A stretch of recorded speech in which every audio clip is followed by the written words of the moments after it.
చెప్తూ ఉన్నారు. ఇక బాలాపూర్లో తాజా పరిస్థితిని వివరించడానికి మా ప్రతినిధి దేవి అక్కడ సిద్ధంగా ఉన్నారు. దేవి, ప్రస్తుతం ఏం జరుగుతుంది బాలాపూర్లో? అక్కడ బాలాపూర్ వినాయకుడు అంటే చాలా ప్రత్యేకం. అక్కడ జరిగే పూజలు కావచ్చు, ఊరేగింపు కావచ్చు, లడ్డు వేలం కావచ్చు. సో ఎట్లాంటి కార్యక్రమాలు జరుగుతూ ఉన్నాయి ప్రస్తుతం అక్కడ?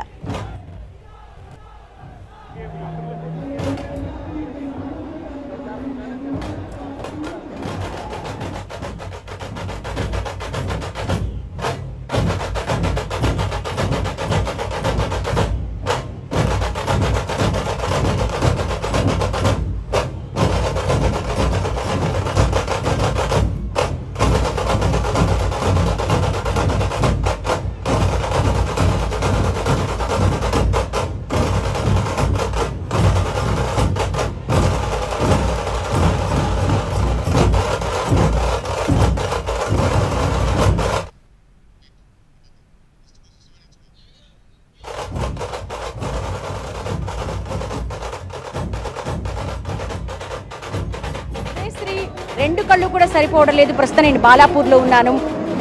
భాగ్యనగర విశ్వ నాయకుడు బాలాపూర్ గణేశుడు తల్లి ఒడికి చేరేందుకు శోభాయాత్రగా ఉదయం 5:30 గంటల ప్రాంతంలో విశేష రీతిలో నిమజ్జనానికి ముందు జరిగేటువంటి పూజాధికాలు అన్ని పూర్తి చేసుకుని భారీ క్రేన్ ద్వారా ఈ పురవీధులన్నీ ఊరేగేందుకు సన్నద్ధమై బయలుదేరారు. మనం చూస్తున్నాము. ప్రసాద వితరణ కూడా నిర్వహిస్తూ ఉన్నారు.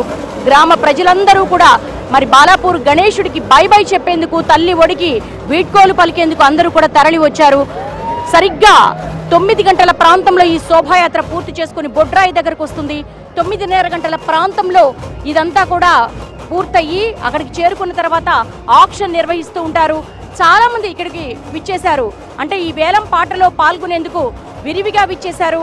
దాదాపు 27 లక్షల రూపాయలు ముందుగానే డిపాజిట్ చేయాలని ఈసారి ఒక రూల్ని అయితే పెట్టుకున్నారు. ఆలయ కమిటీ చైర్మన్ ఇక్కడ ఉన్నారు నిరంజన్ రెడ్డి. మనం మాట్లాడే ప్రయత్నం చేద్దాము.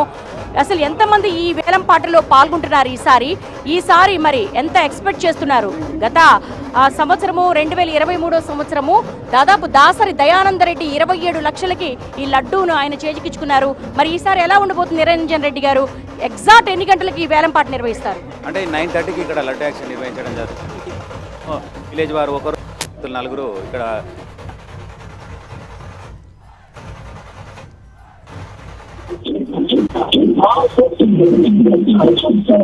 గ్రామానికి చెందిన వాళ్ళ